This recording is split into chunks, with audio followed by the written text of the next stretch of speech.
Pourquoi la dynastie des Tang nous fascine? Dans cette série de podcasts, nous allons redécouvrir la dynastie des Tang et essayer de comprendre comment cet empire est devenu le plus prospère, international et innovateur pays du monde, en léguant à l'humanité le riche patrimoine qui nous est parvenu jusqu'à aujourd'hui.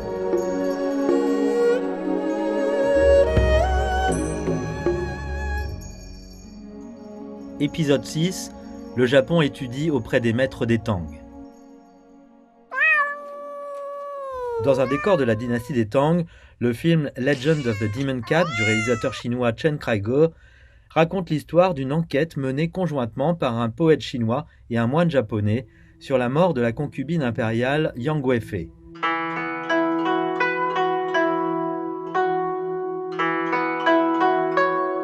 Si vous aimez les polars historiques à gros budget avec des effets spéciaux, ce film est fait pour vous, c'est époustouflant. Vous pourriez avoir des doutes sur l'intrigue car la question de l'authenticité est récurrente pour les films historiques. Mais un tel duo de détectives était tout à fait possible car au cours de la dynastie des Tang, le Japon était sur la même longueur d'onde avec la Chine sur presque tous les aspects de la société. Cette dynastie avait des admirateurs partout, des gens qui s'extasiaient devant son pouvoir, alors qu'elle puisait ses forces dans ses systèmes d'administration et de droit. Parmi ses admirateurs, le numéro 1 est sans doute le Japon.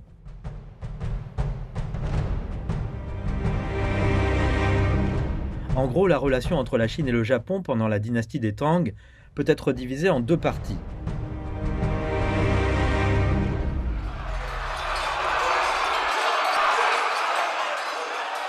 Peu de temps après la fondation de la dynastie des Tang, le Japon se battait contre les soldats de cette dernière dans la péninsule coréenne.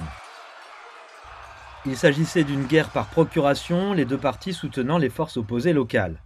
Les pertes du Japon lors de la bataille clé de Baekang ont été énormes. Les soldats des Tang étaient meilleurs combattants, en outre ils étaient mieux entraînés et équipés.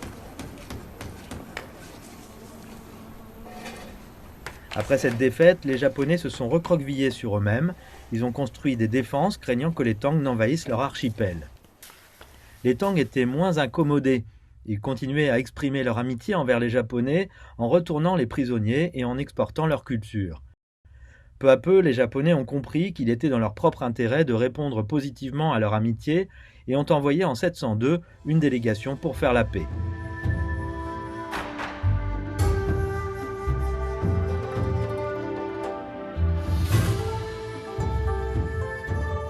Dès lors, la relation bilatérale a trouvé une base solide qui était l'échange culturel.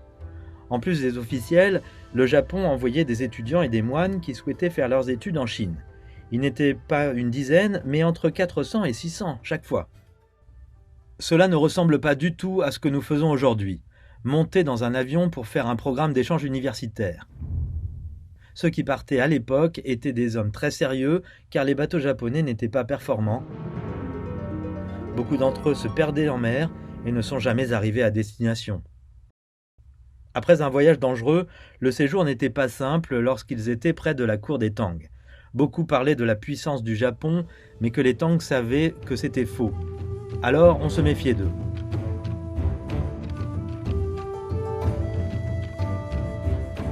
Cependant, certains ont obtenu la confiance des Chinois, à l'instar d'Awatano Mahito. Cet envoyé japonais est arrivé sous le règne de l'impératrice régnante Wu Zetian. Il était bien éduqué, poli, il disait la vérité et écrivait de la poésie chinoise. Il était digne de confiance. Et qui était apprécié par la cour des Tang sera apprécié par le reste du monde. Cette personne voyait soudain son profil internationalisé.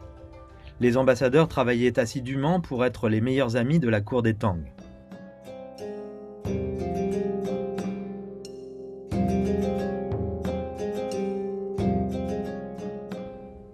Est arrivé l'étudiant japonais Abe Nakamaro. Pourquoi nous intéressons-nous à lui? Principalement parce que nous savons des choses intéressantes à son sujet, mais aussi parce que son expérience était très particulière chez des étudiants japonais qui ont voyagé sous la dynastie des Tang. Je vais vous expliquer. Abe Nakamaro était encore un jeune homme lorsqu'il a été envoyé en Chine. Les historiens ne sont pas d'accord sur certains détails de sa vie. Était-il marié? Avait-il une famille au Japon? Ce genre de questions. Mais nous savons qu'il est arrivé au moment où la dynastie des Tang était au sommet de sa puissance. Le voyage depuis le Japon avait duré 8 mois et il était parmi une délégation de 600 personnes. L'empereur Xuanzong était sur le trône. Il est clair qu'il était venu étudier à Chang'an, cette vie multiethnique très animée devait lui plaire.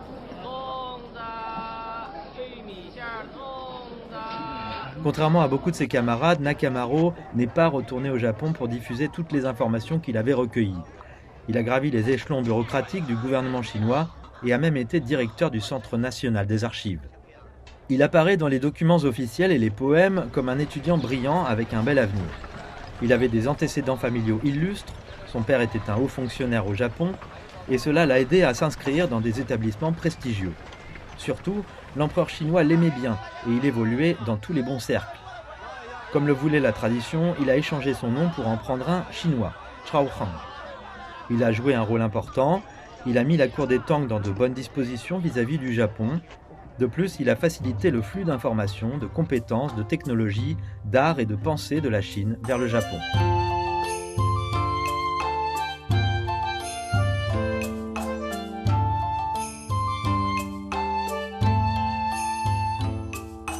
Les délégations officielles comme celle qui a amené Nakamaro en Chine n'étaient pas composées uniquement par des étudiants. Il y avait aussi des fonctionnaires de la cour, des diplomates, des marchands, des ingénieurs et des moines. Ils emportaient des produits et des idées, dont des concepts architecturaux, lorsqu'ils retournaient au Japon. Les villes de Nara et de Kyoto, par exemple, ont été construites selon le modèle de Chang'an. La poésie, la calligraphie et la peinture, et même de nouveaux mots, ont afflué au Japon.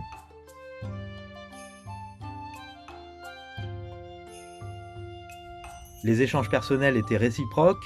Un moine chinois bien connu, Dianzhen, a été invité à donner des conférences au Japon. Il a fait 5 voyages infructueux avant d'y arriver à l'âge de 65 ans. En plus de la nouvelle pensée religieuse, il a également apporté les connaissances et les savoir-faire sur la sculpture, la calligraphie et la médecine. Nakamaro voulait retourner au Japon, mais l'empereur chinois rechignait à cette idée. Il l'a finalement acceptée lorsque Nakamaro était très âgé. En quittant la Chine, il écrivit un poème. 贤命将辞国，非才舔士臣。天中炼明主，海外亦辞亲。符奏为金阙，非参去玉京。蓬莱乡路远，若慕故园陵。希望怀恩日，东归感义臣。平生益宝剑，留赠结交人。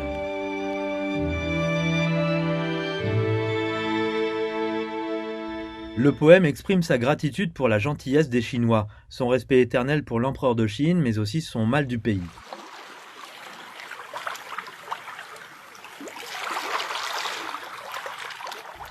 Mais il a eu un accident au retour. Son bateau a chaviré presque immédiatement après avoir atteint la haute mer. Il était supposé mort. De nombreux poètes renommés des Tang, attristés par cette nouvelle, ont écrit des éloges funèbres et ont parlé de ses vertus. Heureusement, il était finalement vivant, quelle chance! Après de nombreuses épreuves, il réussit à regagner Chang'an, où il a continué à servir la dynastie en tant que fonctionnaire.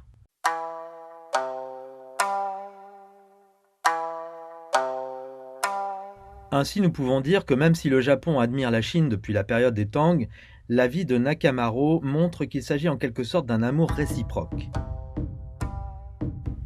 Nous devons souligner ici que, comme avec tout aventurier, son récit comporte des exagérations. Certaines choses importées de Chine ont pris vie une fois qu'elles se sont installées au Japon. Au Japon, depuis des siècles, des légendes sont racontées sur le grand voisin de l'Ouest. Il faut dire que certaines, mélangées d'histoires et de fantasmes, sont assez extravagantes. Gengis Khan, par exemple, selon les Japonais, aurait voyagé dans l'archipel où il est devenu une source d'inspiration pour les soldats samouraïs. Et Yang Weifei, au lieu d'être assassiné par des soldats pendant la rébellion d'An Lushan, aurait été sauvé et emmené clandestinement par notre étudiant japonais Nakamaro à Kyoto. Elle y a passé le reste de sa vie dans un temple. Alors qui a été tué par des soldats? L'empereur, toujours amoureux d'elle, a trouvé un sosie. Il y a même plusieurs endroits au Japon réputés pour être le tombeau de Yang Weifei. Mais cela ne fait que renforcer la fascination, sinon l'obsession du Japon pour tout ce qui est chinois. Vous vous demandez peut-être si avec tous ces diplomates et étudiants japonais qui envahissaient les rues de Chang'an, les locaux s'en plaignaient. Eh bien, tout d'abord, les Chinois de l'époque étaient plutôt satisfaits de la présence de plusieurs cultures dans leur ville. Plus important encore, seule une partie des envoyés étrangers était autorisée à rester dans la capitale. Les autres séjournaient dans différentes parties de l'Empire. Les moines se rendaient par exemple au mont Wutai ou au mont Tiantai.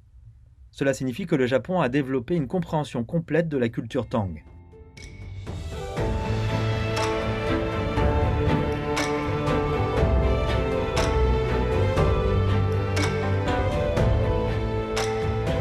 Mais la dynastie Tang était loin d'être une culture qui ne demandait rien en retour. Dans le prochain épisode, nous découvrirons ce que les Tang ont exigé au Japon en échange de l'assimilation de ces informations. Un remerciement spécial à Sanlien Zhongdu pour son aide dans la création de cette série. Je vous donne rendez-vous au prochain épisode.